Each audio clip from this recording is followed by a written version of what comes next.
观众朋友们好，欢迎大家来到本期的思想先驱报节目现场。今天呢，我们要为大家特别关注到的是一篇学术论文啊，这是来自于斯坦福大学的一篇一些这个社会学的研究者所做的研究。那么斯坦福大学的这个团队相当的有名，特别是对于中国的社会以及农村的基层研究可以说是代表了美国对于中国社会学研究的最高水准。而他们在最新的一个报告中就提到了一个有趣的问题。混得不行，到底是你不行还是社会不行啊？有人说这个有的时候同时这个是同样在这个中国在名校毕业的学生，过了10年之后，大家看到各自的发展轨迹是千差万别。有的说呢是你去了这个国家，我去了那个国家，结果现在我们看到完全是2种不同的境界，这似乎是背景决定论或者叫社会体制决定论的一个想象。有人说这个同样是在同一个单位同一个社会，在学习的时候大家成绩都差不多，但是未来也有变化，还是得看个人努力。那么这个问题到底如何解释呢？斯坦福大学的教授他们进行了一个非常有趣的长期的调查，对于2004年一直到今天中国人认为现在导致整个自己经济状况不佳的原因是什么，进行了一个详细的追踪。结果到底是什么呢？在说结果之前，我们先问一下何斌先生，混得不行，到底是你不行还是体制不行？社会学是80年代在中国流行的一个新兴学科，后来演化出来了无数的这个社会学的这个分支。为什么社会学是一个新兴的学科呢？主要的原因是2点。第一点是呢，它更多的用了很多新兴的工具尝试在社会科学的研究里面，譬如说它有田园调查，譬如说它有数据的统计，譬如说它有理论的模型，所以呢，社会学是一个在中国可以说是很时兴的一个学科，但是事实上一直没有出现很好的成果。而今天呢，这个李杰博士介绍的这篇论文让我眼光一亮。这个问题实际上就是的鸡和蛋的关系，或者蛋和鸡的关系，或者是蛋和蛋的关系。为什么这个蛋生出来的鸡不一样？那个鸡它的生活形态在吃同样一个东西，在同一个环境之下，它的命运又有不一样，是非常有趣的一个话题。我还是要继续听一听怎么回事。正如这个刚才何明先生所言，其实2种你都说得通，都能够找出相关的解释。但是如果一个国家大家对于什么解释了我混得不行，突然在一个时间点出现了很明确的变化，那可能揭示的就更有意思了。那么受访者的他们的这个调查研究所展示的主要的结论是什么呢？就是从2004年到2014年这个期间，中国的受访者认为自己的能力不行，自己的努力不够，自己的教育水平比较低，是解释贫困的主要因素。而结构性的因素，比如说机会不平等或者是经济体制不平等、不公平，在排名靠后。这个机会不平等排名第5，而不公平的经济结构、经济体制排名第9。这个调查结果在2023年出现了一个惊人的逆转。受访者现在认为结构性的因素、体制性的因素是导致贫困的最重要的原因，而不是我自己不行，我能力不行。不公平的经济结构现在是在整个的受访者认为贫困的原因中排名出现了大幅度的跃升，已经成为了排名第3的因素。那这是不是某一种巧合呢？受访者还问了其他的一系列问题，基本都是呼应了这个结论。受访者还被问到了一个问题，就是说，在中国这个为什么有钱人有钱呢？在2004年到2014年的调查中，大家主要认为是和人力资本相关的，比如说有能力、有才能、勤奋、受良好的教育，个人层面的因素比较重要。但是在2023年最新的这一次调查中，个人层面的因素出现了大幅的下滑，分别下降到了第4位、第5位和第7位。但是同时呢，大家认为一个人有钱，真正的因素是什么呢？是社会性的因素，比如人脉好，比如呢，这个体制不公平体制对他有这个偏向，或者呢是他在整个成长的过程中，他机会就是比别人多，要么是父母好，要么是环境，要么是其他的一些原因，发现结构性的原因更加突出了。那我们就说这里涉及到社会学上一个更广泛的一个因素，叫做社会火山。什么叫做社会火山呢？这是怀特教授率先提出的一个理念，就是说一个社会的矛盾，社会是不是会出现像火山爆发式的这一种反抗和矛盾？对于这个经济本身这个量化的客观的依赖性实际上没有那么强，更重要的是大家如何对于产生这一种经济不佳的判断。如果大家认为说这个经济情况不好，那是个人努力的问题，是自己的问题，整个系统没有问题，往往它就不会形成某一种社会上的这样的一种愤怒的力量。但如果大家认为整个体制是腐朽的，我之所以混得这么惨，完全是这个社会对我不公平，这个体制对我不公平，这个经济结构从根本上就是错的，这就会产生所谓的愤怒的火星。当然了，作者也说说现在呢，大家虽然是对于中国国家的这个经济制度和机制提供公平机会的信心比之前要低，但是他们也不觉得中国会出现重大的政治不稳定也不会认为中国的经济放缓是结构性的，认为呢现在更多的是某一种周期性的调节。但是这些客观的这一些原因反而不那么重要，真正重要的是大家主观的原因，就是对于整个制度已经丧失了信心，认为这个制度已经不再可信了。这个结论怎么看？其实这就是人的一种常情就是说你就是看这些朋友如果他比较成功，他就一定说个人的因素是最关键的。所以在几十年以前、十几年以来，中国有巨大的机会，在这个中间呢，每个人感觉到，哎呦，财富不一样了，自己的力量表现不一样了，或者自己的见解眼界都产生一个变化，但是在整体来讲是朝气蓬勃的。这个时候他就感觉到个人因素很重就是我的这个你不行，那就是因为你能力不行。对吧？我行就是因为我能力行。其实大部分那个时候都有这个机会，那个时候的底子可能比现在还要糟糕，但是那个时候大家觉得不重要。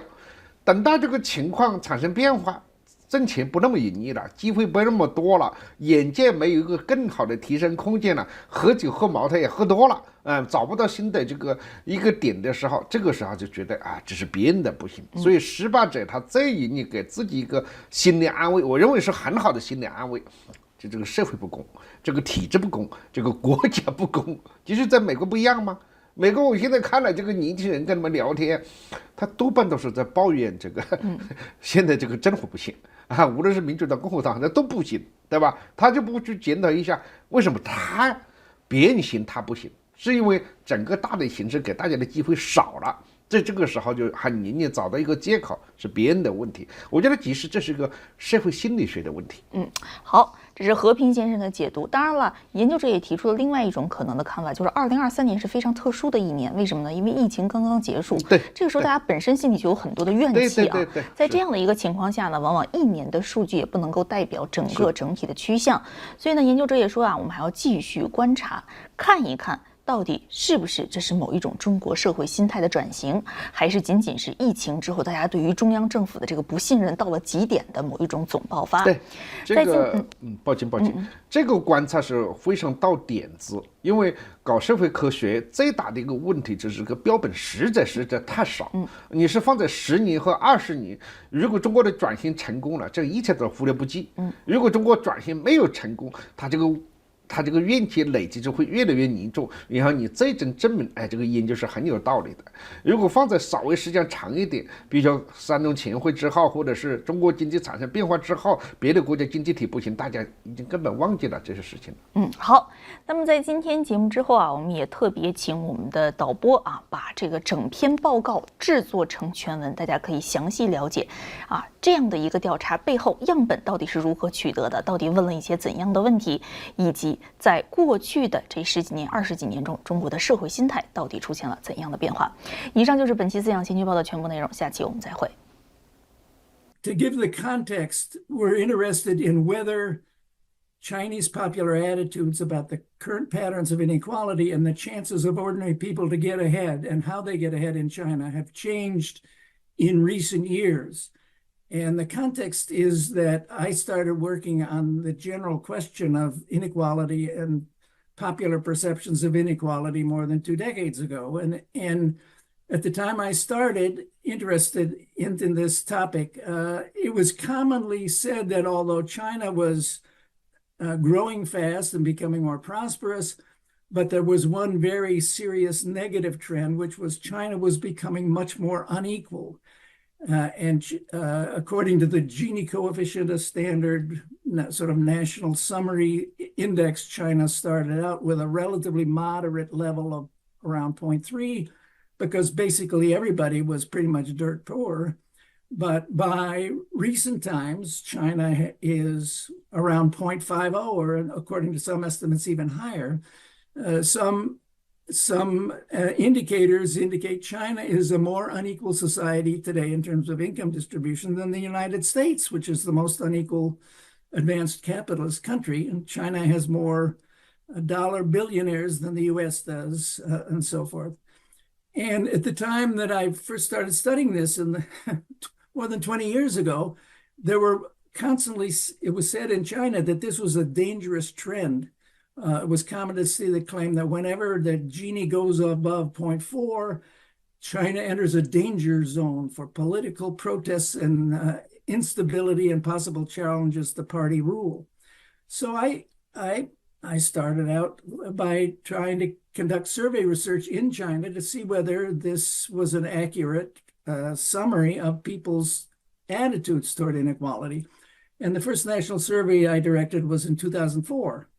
And lo and behold, I discovered that this what I call the social volcano scenario was not true at all. And here's the 2010 book, which I published, Myth of the Social Volcano, which essentially said the respondents in the 2004 survey were not that upset about inequality. They thought in general that people could get ahead and were very optimistic about getting ahead, and they could get ahead by individual merit, by working hard, by having talent, by having more education and so forth, and that the rising pattern of inequality didn't really block them. And starting with this first survey, I was also able to do comparisons with other countries, because we used survey questions that have been used in advanced capitalist countries and other post-socialist countries in Eastern Europe and in Japan and so forth. And it turns out that Chinese in 2004 were more likely to say that the reason somebody is rich or poor is due to differences in talent or differences in how hard they worked or education and so forth. They weren't due to unfairness of society, discrimination, dishonesty, and so forth. And they were also much more optimistic about people being able to get ahead in the future than these other countries. So, but nonetheless, people after I did that survey and published this book said, well, wait a minute, maybe this is just a good time and things are going to get worse. So and in 2009, I did a second national survey, and this was after the 2008 global financial crisis, which had at least some effect on China with hurting export manufacturing and so forth. And then a third survey in 2014, which again, by then China was already slowing down its economic growth rate. It was no longer growing at over 10% a year. And basically in those two surveys, I found much the same pattern. There was still no social volcano. I was looking for the social volcano, but it didn't.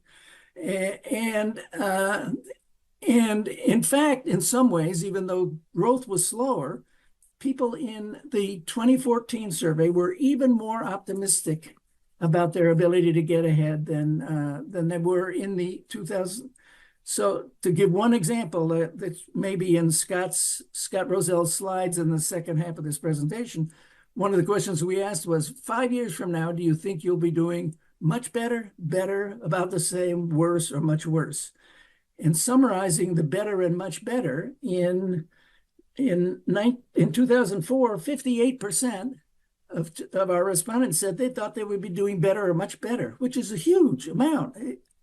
I haven't done this in the US, but I very much doubt that 58% of Americans would say that 5 years from now, they'll be doing better and much better.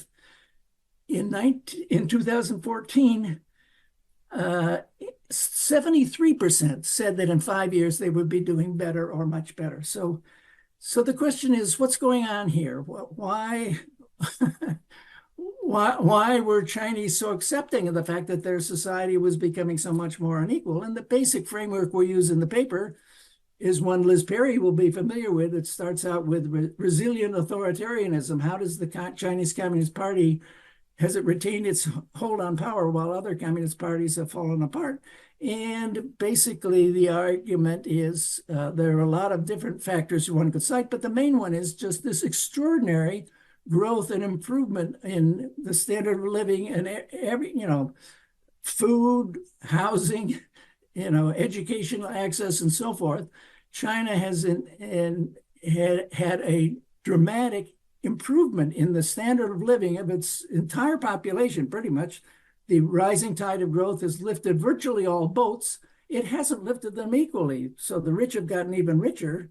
But nonetheless, most people feel that they have been felt in these three earlier surveys that they were benefiting. Okay. So this has contributed to a performance legitimacy of the Chinese Communist Party. In other words, the fact that the party has presided over a world historical improvement in living standards and so forth. By the way, let me give a plug for another book, not by me, by Wang Feng, China's Age of Abundance. This has incredibly rich statistical evidence about all the different aspects of people's lives that have improved so dramatically during the reform period, okay?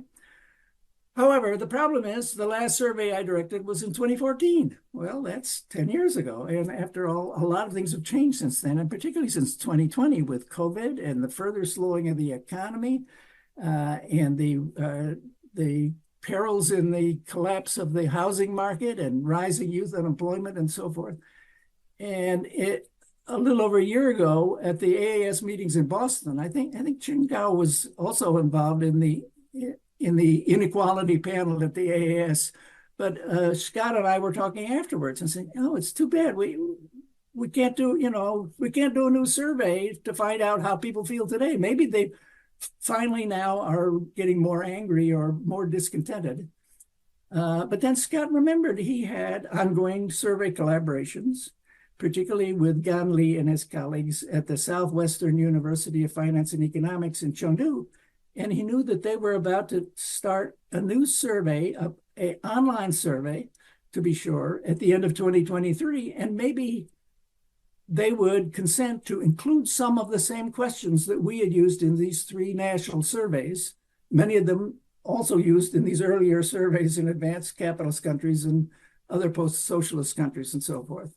So, and in fact, that is what happened. They included, crucially, two different kinds of items in the questionnaire for the 2023 surveys. First, a set of questions about why do you think some people are rich, and why do you think some people are poor? And you give a number of possible reasons, and they have to say how important one or another is.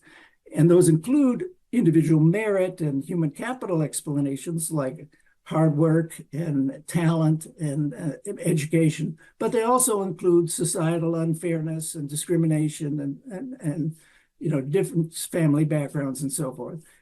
And then the second set of questions had to do with optimism.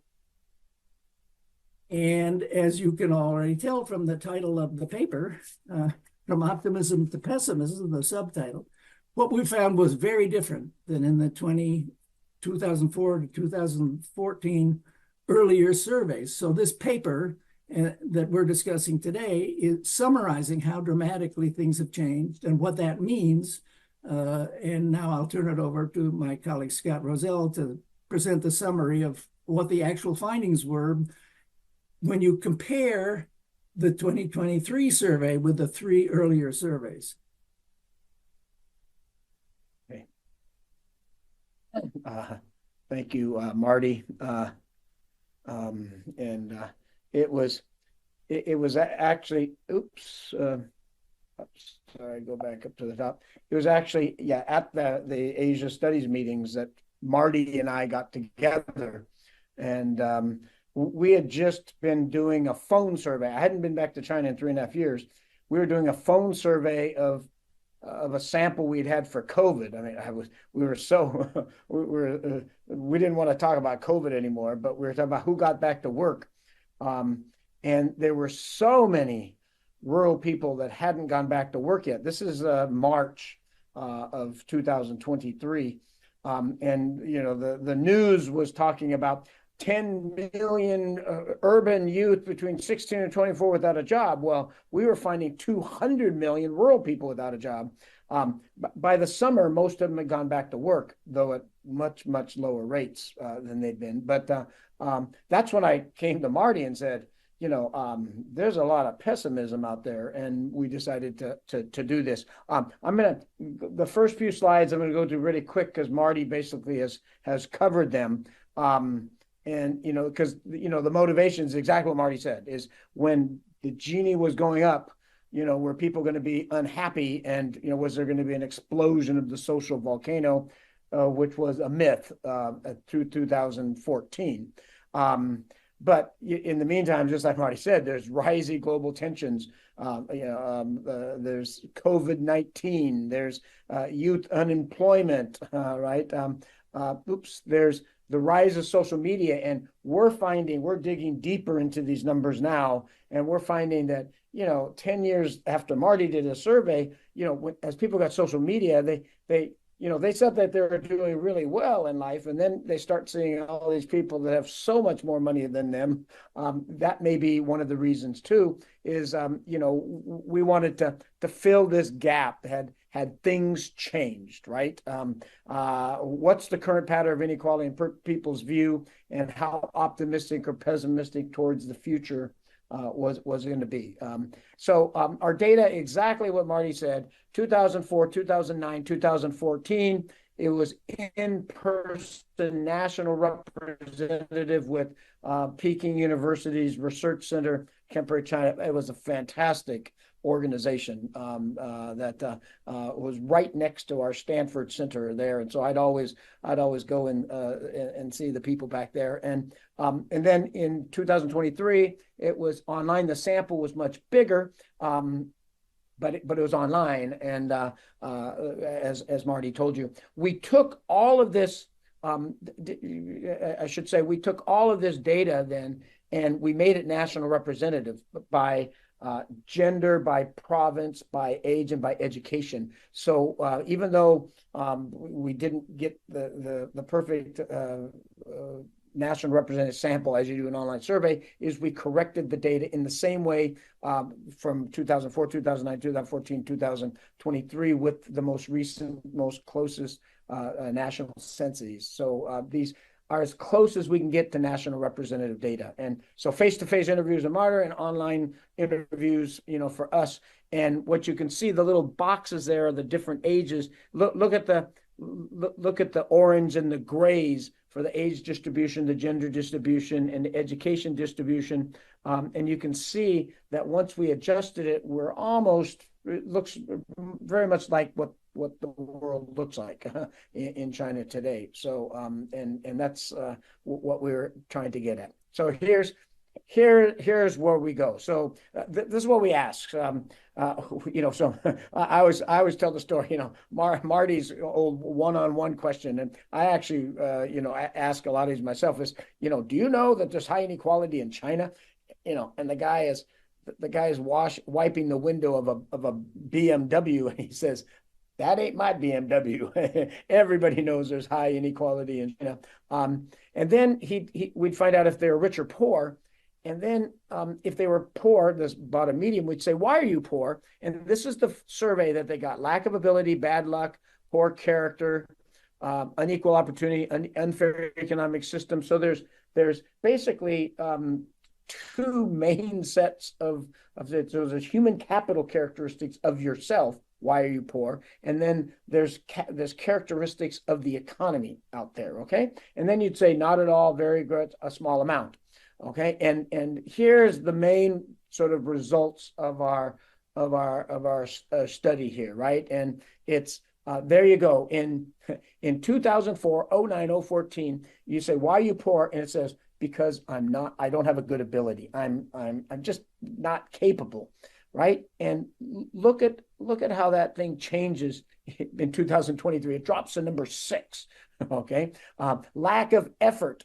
I just don't work hard enough, right? And that went from number 2 to number 5. Education. You can see education is still in the equation in 2023. What you're going to see, though, is the percentage has went down. Okay. So even though it's still, very, it's high in the ranking.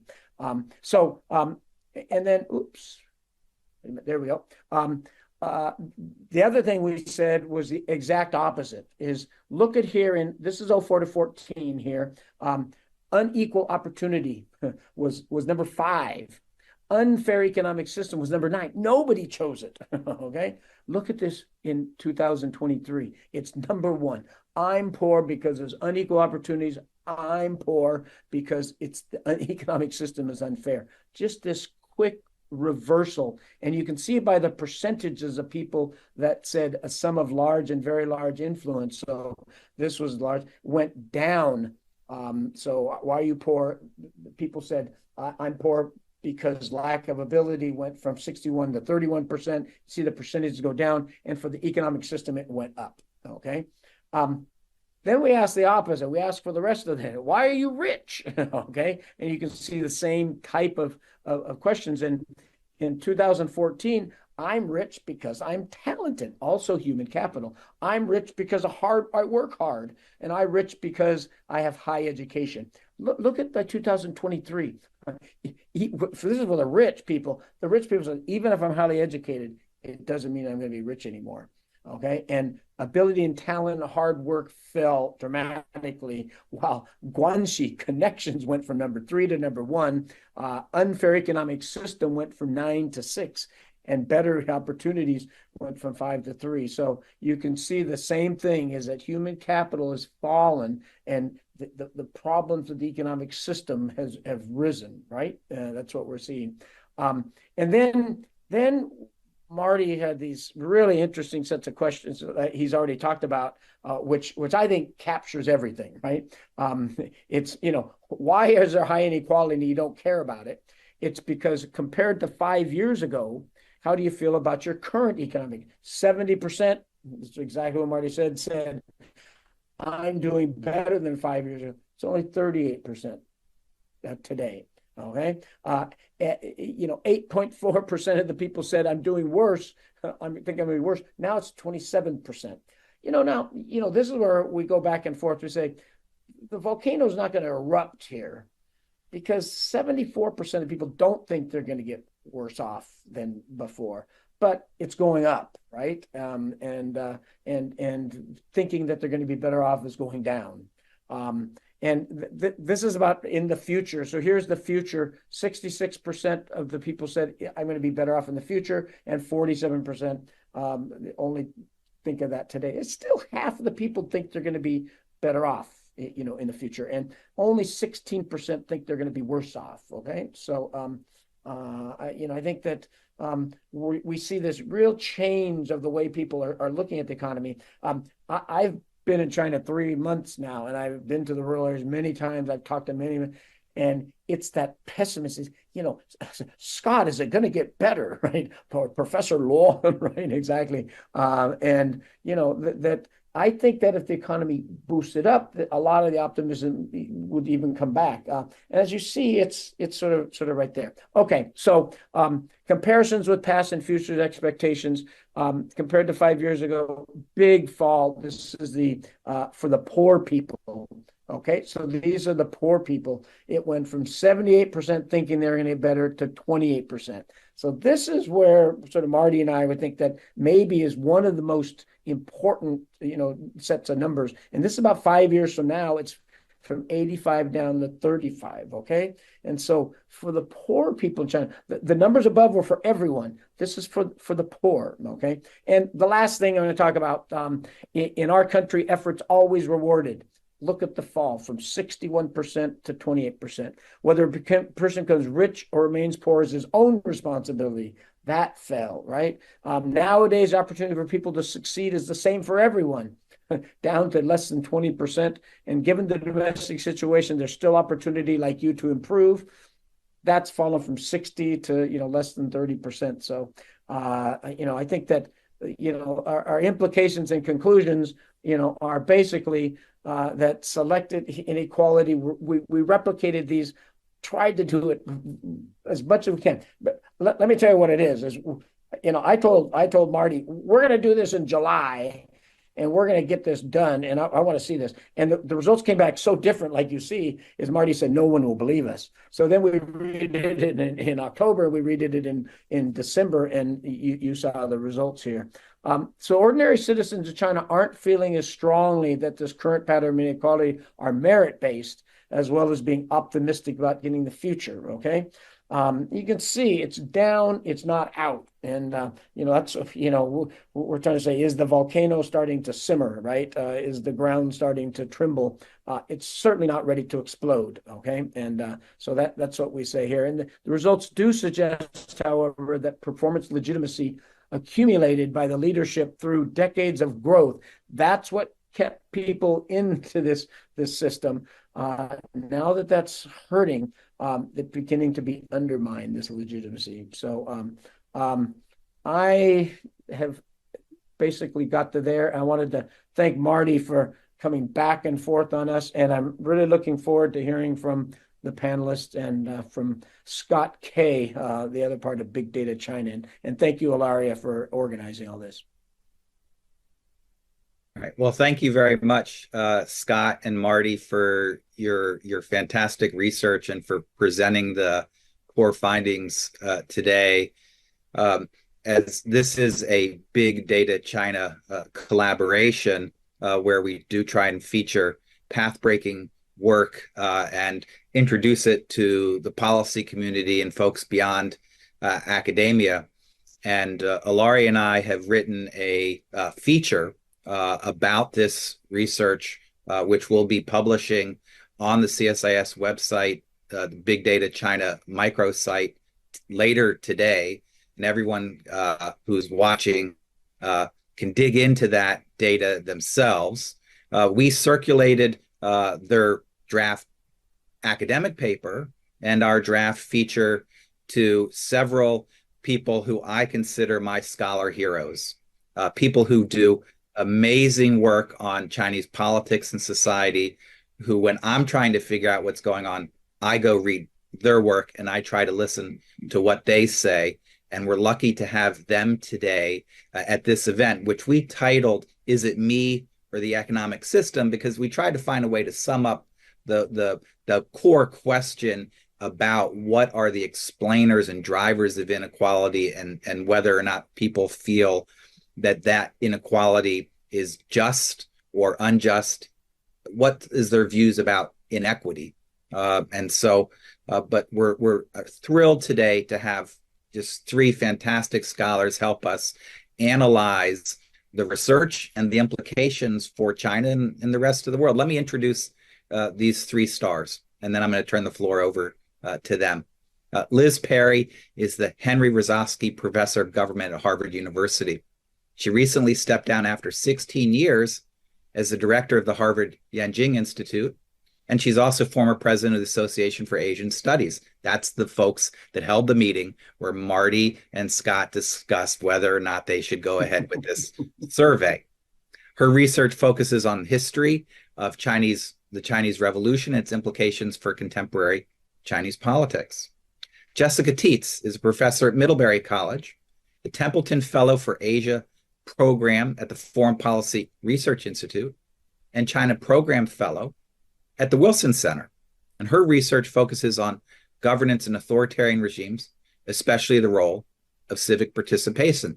She has authored and edited several fantastic books, including most recently with Max Gromping, a book everyone should go get, Lobbying the Autocrat, The Dynamics of Policy Advocacy in Non-Democracies. And lastly, but not least, Qin Gao, who is a leading authority on China's social welfare system and the founding director of Columbia University's China Center for Social Policy. She's a faculty affiliate of Columbia's Population Research Center and of the Weatherhead East Asia Institute. And her research examines the changing nature of the Chinese welfare system and its impact on poverty and inequality. She looks at the effectiveness of the DBL system, which is China's primary social assistance program, social protections for rural to urban migrants in China and Asian American immigrants, and cross-national comparative social policies and programs.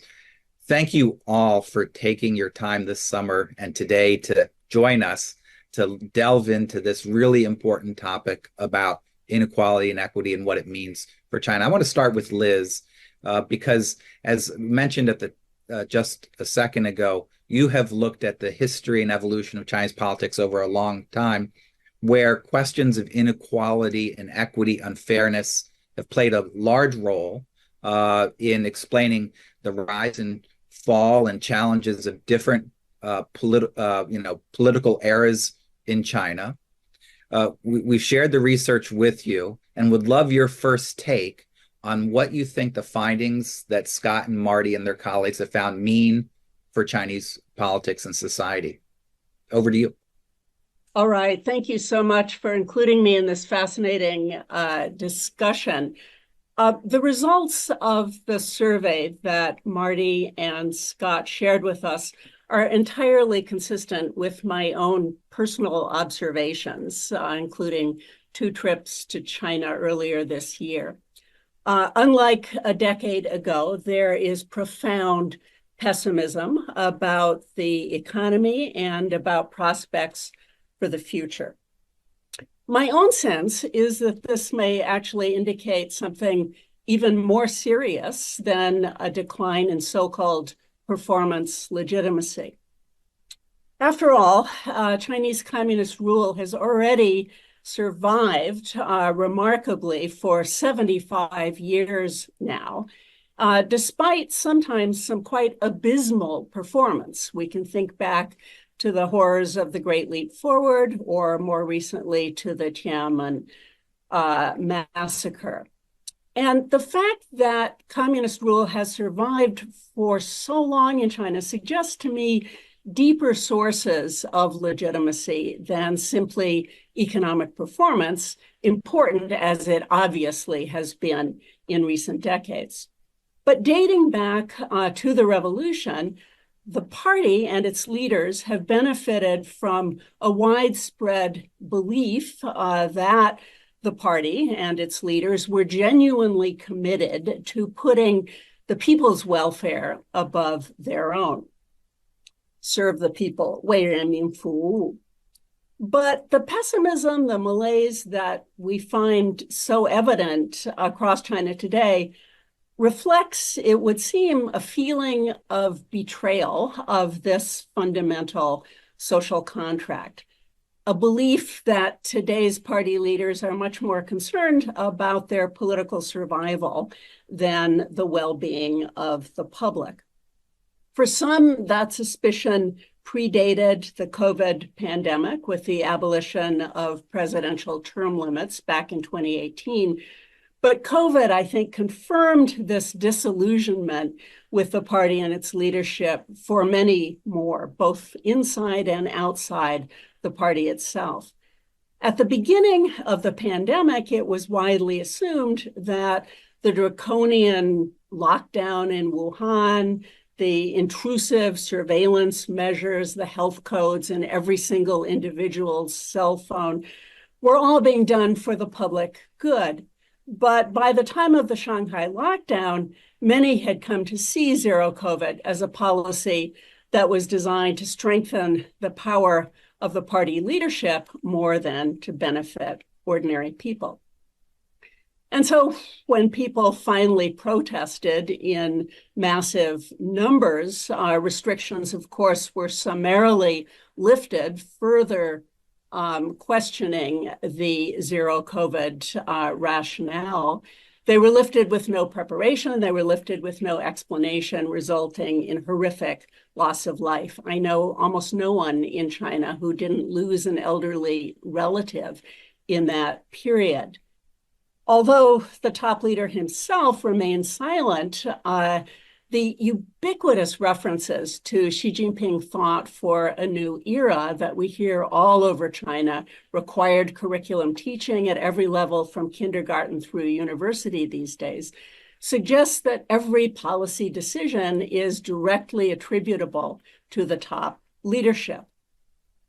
A colleague in China recently told me about another public opinion survey that was conducted there that asked not exactly about inequality per se, but about a range of concerns that ordinary people in China face: unemployment, real estate market collapse, competition for educational opportunities, pollution, and so on.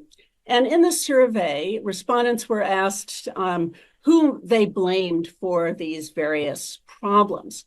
Did they blame themselves? Did they blame the wealthy? Did they blame poor migrants? Did they blame local government authorities? Did they blame enterprises? And then there was an other category, Qita, where there was a blank that you could fill in. And apparently an extraordinary number of people chose to write in the blanks for each of these things. And of those who chose to fill in the blank, the vast majority of them filled it in with just a single character, ta, him. So in conclusion, I wonder whether we shouldn't revise the title of today's event. Instead of calling it, "Is it me or the economic system?" Maybe we should be asking, is it me or is it him?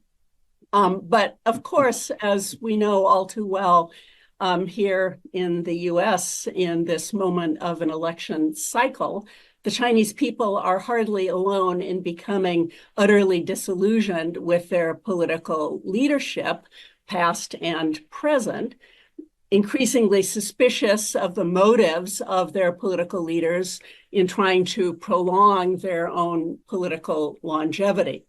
It may well be that China is less of a social volcano than the United States these days. That's utterly possible, I think.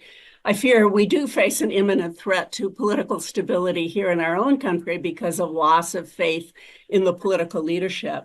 And I actually wouldn't rule out that this is a very serious concern in China as well. Thank you. Well, thank you, Liz. That's extremely helpful. Let me turn to Jessica, who spends a lot of time doing field work in China. She looks at civic engagement, local government, central local relations, a whole how policies issued at the national level are implemented at the local level, local policy innovation. What's your take on the findings from the work that Marty and Scott have unveiled today? Thank you for inviting me. And it was, I wouldn't say a pleasure to read the article because the findings were definitely not super positive, but they're really important findings. I think seeing that shift from the idea that inequality comes from individual attributes to structural attributes, not only does that redefine the problem of income inequality, but it also suggests different types of solutions. So I think it's really, really important research, and I'm glad that you've done it.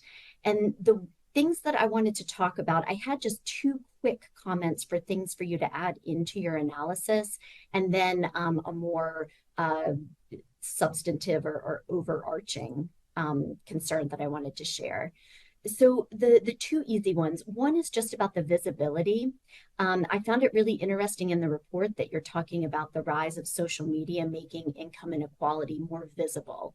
So it's not just that inequality has increased, but it's just become more visible, so that people before might not have realized the extent of the problem. So if you're in a village and you're looking around at everybody in your street, you assume that that's how everyone's living. And with social media, you can see, no, people are buying sports cars, right?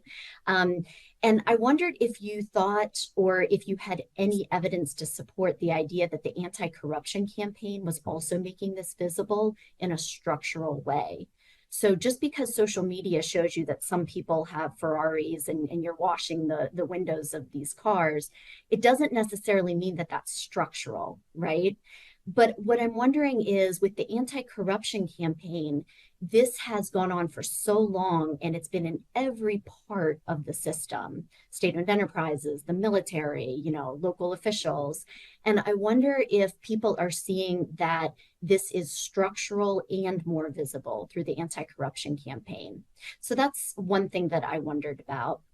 The other was just about the nature of these changing beliefs. A lot of your results you just showed sort of as number of respondents, which is fine, right? That sort of shows us these overall shifts. But I was also wondering if it's concentrated in any way. In my research, I'm seeing bigger shifts among the Gen Z population, sort of 27 years old and younger, and much slower shifts if any shifts at all among an older population. And so it'd be interesting to break down your results by age, by income, by party membership, these different socio-demographic variables that we have to say, is this a linear trend across the board, or do we see some patterns here with some people changing their attribution of why we see inequality to structural concerns, and some people still holding on to these individual attributes? So those are just two small things that would be really interesting to see what you find. The bigger concern that I had, or not concern exactly, but I think what you're finding, that this sort of performance legitimacy of this constant, 10% economic growth that the party relied on throughout the reform era, what your research is showing is that it's no longer effective. But your conclusions are really focused on this idea that the party has to expand economic growth and opportunities in the form of jobs. But I think instead that what Xi Jinping is talking about with his discourse on common prosperity is that old model is broken, that it results in this inequality. And so we can't go back to it. Instead, we have to go in a completely different direction. And so with his discourse on common prosperity and his unwillingness to stimulate the economy in ways that we've seen in the past, he seems to be suggesting, at least to me, a new social contract with the Chinese people. And this one seems to focus a lot more on procedural legitimacy, this conversation about rule by law. And it also seems to change the way that performance legitimacy is measured away from just economic growth to one of good governance, or what he talks about as responsive government, right? Where the good government is the one that listens and tries to fix problems. And so I think that this is really important for your research. The reason I bring this up is that if this is in fact the new social contract, it makes your findings even more significant in that we're seeing that your survey results showcase these important points of failure for the government's past policies, but they also point to a different set of solutions that might be in line with common prosperity. So instead of creating more economic opportunities, with some getting rich first, the party instead should focus on voluntarily redistributing wealth from private companies and individuals, what they talk about in common prosperity as tertiary distribution, and moving the entire system to one that's more focused on slow, steady, and sustainable growth. And so as you started out by talking about, the vision attributed to Mao of equality, except everyone was equally poor, she would like everyone to be equally prosperous, but no one should be rich, right? And so that's a different type of social contract. And the question then, for me at least, comes down to, can he pull this off? So if this is in fact the new social contract, a social contract can't simply be imposed from the top down. It has to resonate with citizens. They have to accept it also. And this depends on two equally unclear things from my perspective. First of all, who do people blame for this inequity? So if they blame Xi Jinping and his policies, that of course would say that this might not be successful, this new social contract. But my sense, and I think Liz was talking about this also, is that they actually blame Hu Jintao and Jiang Zemin and the past policies of the economic reform era. And that if you had done the survey, even in like 2018 before COVID, or 2016, even when Xi Jinping had only been in office for a few years, I think that you might have seen some of these similar trends, in that what we were starting to see is this idea that the reform era was good for certain things, but it was no longer working for regular people and needed to be changed. in which case then, Xi's policies for common prosperity might be well received by regular citizens and they might support these policies. And then the second thing that's also unclear is, will voluntary redistribution and state-led economic reform that are in the common prosperity policies, will this result in equitable and comprehensive growth? And that's really hard to say because historically state-led economic growth has had clear limits. And, Scott knows this better than I do, but, historically this kind of economic model is inefficient and it's better for developing hardware than it is for software.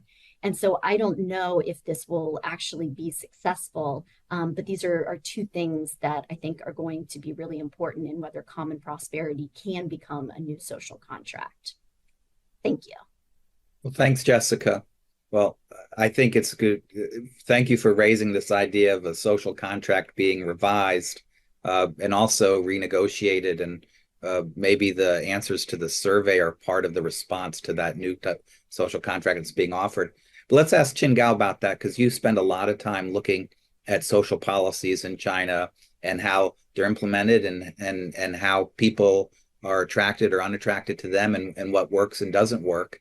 How do you see the results of this data speaking to how issues that you look at are being perceived and where are things headed? Thank you so much. So happy to join this panel to listen to the new findings and share some thoughts with each other and with our audience members. First, I want to applaud Marty and Scott and your colleagues for doing this amazing new wave of the survey. It's hard work, and I don't think we thought it was possible, but you made it happen. And sharing these findings with us reminds us all people's opinions matter. I think for a long time, we relied on GDP growth data, income and wealth data, but what people think and how people perceive the future matter a great deal. And I think it will matter even more in the future, as Liz was suggesting. So I thank you for doing this important work and sharing the findings with us. I want to share 2 points in relation to what Scott K. you were saying. The first is one thing that really stood out from your findings is that education as the core indicator of human capital doesn't seem to matter that much anymore. It used to matter big time. So I recall about 30 years ago when I went to college, that's the only thing that mattered. So the message our generation got was, you study hard, you get into college, you will change your life. More so for the rural kids than for the urban kids. But that was true for a whole generation. But that's probably no longer the case, both in reality and in people's perceptions, as your survey powerfully revealed. So I think that means a lot for the country because people will not look for education as a way for turning their lives into a different direction or for upper mobility. As your results showed, connections, social capital mattered more than human capital. So I think that's very important and probably more research can be done for that. Scott Roselle, you did so much research about the rural-urban education gap. I think for a lot of rural kids, realizing education will not make a big change for their lives. The investment in education will not improve their life opportunities that much. I think that's important for China's future, for people's future. The point about social contract is such an important point. I think a lot about this in my research, but also very much in connection with your findings. I think there are 2 ends of this equation. On the one hand is the economic growth. China, of course, saw the rising tide for so many years, which helped people in material well-being and also perceptions, optimism. But on the other end of this equation is social protection, healthcare, education, pensions, and disable social safety net. So all of those increased for sure over the past 30, 40 years for Chinese citizens. But their pace of growth didn't stay in step with economic growth. The urban-rural gap of social protection, especially in pensions and healthcare, narrowed over time. But the gap remains and still will be there for a long time if we don't have serious fiscal reform. So my own research shows exactly that. Inequality is persisting in social protection as well. And that for people to have security for their safety, to know that they will have something to fall back on when they get old, when they feel sick, when they are sick. That's very important. So I think this finding is reflecting both on the social contract becoming different in terms of both economic growth and also social protection, not catching up.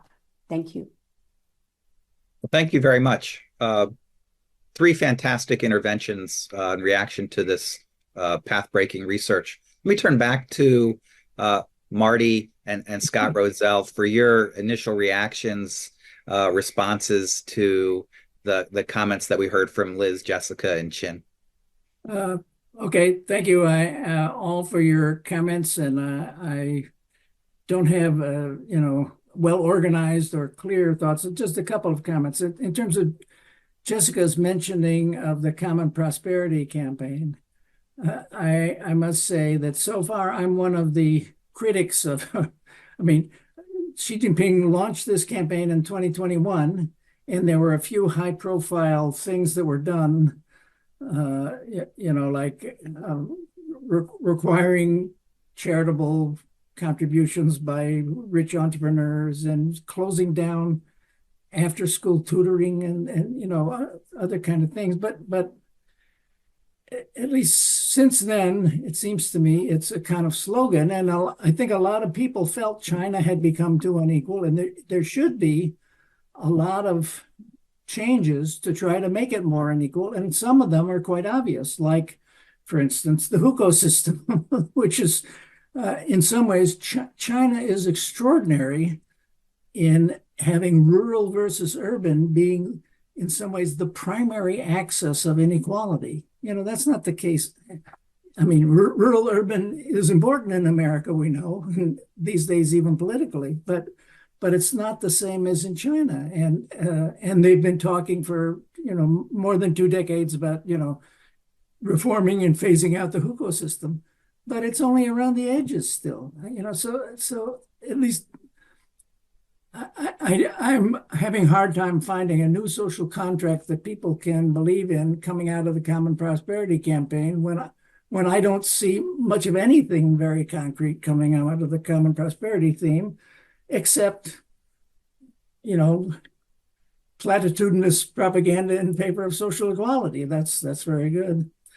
And I would say in terms of Chin's comments, that, and this relates a little to what Jessica said, I would point out that the efforts to improve the social safety net and spread the benefits started before Xi Jinping. I mean, he's continued them onward, but really, people want to blame Hu Jintao, et cetera. But in fact, a lot of things were being done in the Hu Jintao, Wen Jiabao era to begin, most of the major initiatives to spread the social welfare benefits, particularly to people in the countryside, but also to non-Danwei people in the cities and so forth, really began, and the rebuilding of the rural medical insurance system and so forth, they all began long before Xi Jinping came into power. So I think one other thing I'll point, I have a different paper on Xi Jinping and inequality, objective inequality, not the attitudes. In 2013, the State Council released a 35-point concrete program for combating inequality that included all kinds of things like introducing property taxes and so forth. And essentially had disappeared from view. So Xi Jinping went, he did some things, but basically the conclusion of my paper is that Xi Jinping did not do much of anything very substantively important to try to combat rising inequality. And as a result, China still is an extraordinary unequal society that they haven't figured out how to effectively counteract that, even though there are some obvious things that could be done, but don't seem to be politically feasible at the moment. Scott Rizzo? Yes, Marty. Yeah, Marty picked up a lot of points. I was thinking, I thought Liz's comment of that the performance legitimacy, is certainly part of what's happening out there, but it's deeper than that. And I think that that's like the most fundamental comment that was there. Very, very important. And I actually thought Jessica's comment that not only social media anti-corruption campaign, I think we need to add a paragraph. I thought that's very, very, very interesting. And because I know, at least on the rich side, I don't think the poor people think much about that, but people on the rich side think a lot about that and how it's come down. And our paper is full of head effects.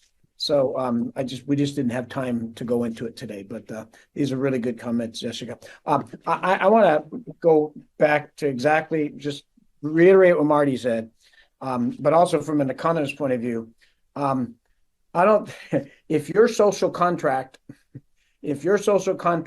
doesn't have incomes rising and risk falling, this new social contract isn't going to work. So whether we have a new social contract or it's the old, a failure of the old economic performance contract, that's what's happening. When unemployment is up, when property prices are down, when consumption is down and investment is down and exports are down, social protection hasn't gone up. If you know, Jessica, and I'm sure that, and Liz, who's just been to the countryside, been to China and talked to people, people aren't getting paid, right? And people are sharing jobs on the service sector side. And so, I think that this new social contract has to take that into consideration. And if the rich and the poor are both being hurt by this new social contract, that's really where I think that they have to step back and say, we need this new social contract that actually, makes life better for everyone. And so I think there is the great big, and as Jessica did say, there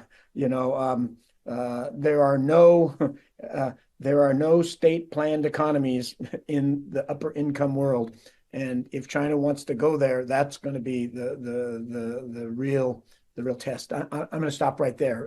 Fabulous comments. I took notes on everybody, so thank you guys. Good. Yes. Let me throw a few things onto the table and then go back to everybody and for comments. We only have a few minutes left, and we obviously could sit here all day and pore over this data because it's so rich. And I think actually scholars and policymakers will eventually be digging deeply into all the different kinds of data. Let me ask three kinds of questions and then ask folks to follow up. And it's okay if you leave questions on the table that aren't answered as well. So one of the most interesting elements of that I saw in the data was about education. Because actually the attitudes and changes towards education were first seen in the 2014 survey, not the 2023 data. That's the one where the data began to change earlier, particularly amongst people who were trying to explain why they weren't successful. And it wasn't about education then. And so I'm curious about the education variable. And I notice that my friends in China, who I still emphasize the education for their kids. Their kids still study from morning until night. A lot of them still send kids, if they can, sometimes send their kids abroad, that people still think education is a very important route to success, and because they invest so much of their money. So I'm really curious about that one variable. I'm also curious about a variety of different kinds of policies that Xi Jinping might be able, or the leadership might be able to adopt regarding taxes, local government, ways to redistribute wealth that also may create sources of growth, particularly for consumption. If consumption is supposed to be the future of growth, not investment, then redistributive policies might actually be helpful in generating that kind of growth. And last is about the politics of this. I encountered in my trips a lot of the skepticism and malaise that Liz has encountered on her trips and in talking to people. And what I've seen is instead of people, outright on the streets, although, we saw at the end in November of 2022 in response to zero COVID, is people, quote unquote, laying down, tangping, sort of not working hard or avoiding taking on responsibilities, or what I would call laying low, continuing to try to do things, but avoiding attention. And also we've seen some leaving. We've seen some people trying to move their money, their people. As you know, the U.S. southern border had seen the most number of Chinese in the last few years, particularly in 2023 and 2024. So I think that we would summarize this in political science language as exiting from participating in the political system, which has other kinds of consequences, maybe for the type of capacity implementation. So I'm curious about other ways in which the Chinese political system could be affected, even if it doesn't result in outright demonstrations or anger on the streets. So those are sort of three queries that I had. Why don't we start with Liz, then Jessica and Chin, and then end back on Marty and Scott for a final windup. Thank you, Scott. I guess, yes, certainly if we look at popular reactions, voice is not an easy possibility for many people, to the extent that loyalty is less attractive. We're seeing, to some extent, exit, but we're also seeing something that was referred to in the paper by Marty and Scott and their colleagues, and that is what the Chinese themselves referring to as involution, 内卷, right? The fact that people are not just tangping, they're not just lying flat. Maybe some young people are, certainly, but an awful lot of people are working like crazy to invest, particularly in education for their kids. And, person after person told me how anxious they feel because of the competitiveness of this involution, that the state is not really there for them. The opportunities are dwindling. The demographic crisis is creating enormous pressure. And so rather than going out and spend on the consumer society that the regime might like to see flourishing, they're investing everything in their kids and in their education. So I think that it's not simply exit, but a sense of trying to figure out how to game the system, but in ways that are involuted and that are not really economically productive for the overall system. Thanks. Jessica? I just wanted to say one thing about the common prosperity policies. What we're seeing is a similar process that Xi undertook with the Belts and Roads Initiative. So he didn't come up with the Belts and Road Initiative. Most of the investments sort of predated, 2012, 2013. And even a lot of the big policies that he's announced were already underway or under negotiation. What he seems to be doing with common prosperity is a similar process of taking the policies that Hu tried to roll out but was ineffective, and he's actually making those policies effective and calling them common prosperity. So that's sort of a pulling in of old policies, a rebranding, but also changing the way that they're being enacted in such a way that they're more effective. We see this in sort of the Go West policies and the urbanization policies, that these have become much more rapid and effective.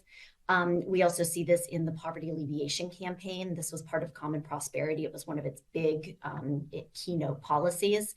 But also really interestingly, in what I study, looking at civil society, the new charity law will go into effect in September. It has been completely rewritten to include tax benefits for donations, including for wealthy families and wealthy companies to come up with what's called a charitable trust. It's a brand new concept in China. That a lot of the legislation in this new charity law had to figure out who is the trustee, what powers and responsibilities do they have, what is a charitable trust? Is it just money laundering, or is it something more significant? These are some really big policies from my way of thinking. The ability to move money around through tertiary distribution in a way that the tax system is being rewritten to support. So I know it might not be super flashy yet, but I do think there is something there to common prosperity. And I just wanted to point that out. And for what Scott said, both Scotts actually, Scott Rozelle said, if there isn't growth in this social contract, is it really useful? And then Scott Kennedy talked about, this new generation maybe exiting the system or lying flat. And I guess what would be interesting is if you could pull apart your survey data by income, especially if you have parents' income, it'd be interesting to see if those trends are different. Because what I'm seeing in a lot of the research I'm looking at with the Gen Z cohort, as far as volunteering and donation, but also we've been asking these questions about what is a meaningful life? What do you think a life of meaning is? And what we're finding is that all of them are saying no 996, right? We're not going to work all the time just to earn some money. That money by itself is not meaningful. And that what the COVID experience, where they were sacrificing their college careers and their social lives for elderly people in their community, part of what that showed them was that there's something more to life. There can be something more than just earning a wage. And so I'm seeing this really big shift in people saying that what matters is that everybody is taken care of and that they're willing to sacrifice income for things like environmental protection, or in our surveys, we find a lot of support for left behind children and reallocating resources to that demographic. So I think that the social contract might be changing not just from Xi's conceptualization, but also in response to this new generation and what they think is a meaningful life. Thank you. Chin? Sure, thank you. Briefly, I want to say this is a critical moment. Both these findings are very sobering, but also COVID, many other things that's been happening are very sobering. So it's a soul-searching moment for the Chinese leadership. I think we have a full menu of what could be done to improve the well-being, narrow inequality, make people to have faith and believe in the future again, but it takes political will, whether there is political will to address these issues or whether the political will is elsewhere. I think that's the critical question. Yeah, I'll stop here. Thank you. All right. Marty and Scott, give you guys a final word before I wrap things up. Just a couple of things. This paper was intended mainly as an overview of the general patterns. So it's possible we could get our colleagues to do some more analyses. There are a couple of appendix tables in the paper that do separate people by income, but we really don't comment on those. But back to how the system is operating and how it seems to be stalled and not able to do things that are obviously need being done to promote greater equality. I think back to another paper that was given at the AAS meetings a year ago by Andy Walder, another Stanford colleague, which was then published in the China Journal. And basically he points out that one of the major obstacles in China is their lousy fiscal system and the taxes. The Chinese state finances, the taxation system, do not redistribute almost at all. And there's more redistribution from the rich to the poor in America and in Russia than there is in China.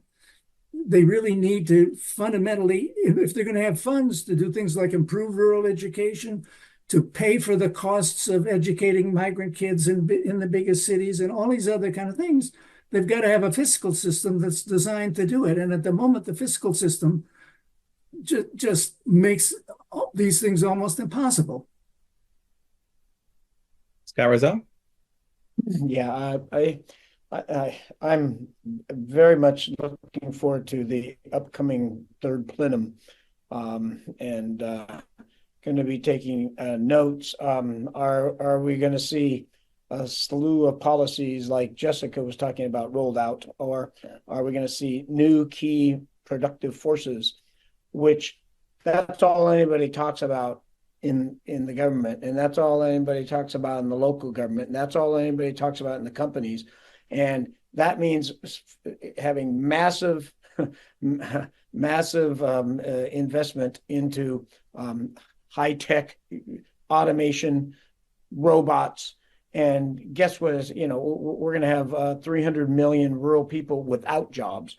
To me, one of the most basic common prosperity policies that can be going. I've been trying to lecture on this and talk to people about this in my last 3 months here, is we need rural unemployment insurance.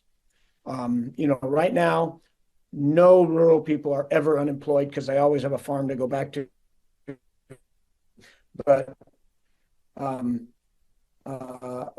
people under 40 who have a rural hukou work on the farm, and when they lose their job, and they're losing their job in the property sector, in the manufacturing sector, what do, right? I mean, they don't have any source of support as they go try to find another job, et cetera, et cetera. So I think that it's going to be interesting to see where we go from here. I think it's Gene, you said it best. This is at a critical moment, and I'm looking forward to doing this again in a while. Scott K, you and Ilaria, thank you. I thought it was very interesting.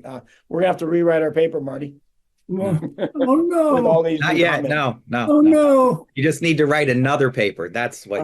Good idea. So, thank you. This everybody. is the research that you all and your colleagues presented and shared with us, and we really appreciate the opportunity for Big Data China to be a platform for this data to be initially presented as a first cut to the global community, shows that the stakes are very high.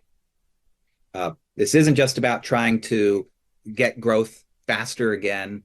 It is about trying to figure out how China in a different period can continue to gain popular support and address the kind of challenges that people believe need to be addressed so that they can have productive, successful lives, however they define the meaning of those lives. That is very difficult for any country to make that kind of transition, and certainly one the scale of China that it's gone through, and also the way its politics are structured, and the political economy of who has more or less power makes it extremely difficult, despite all of the levers of power and sources that the leadership and the government have. This is no easy task.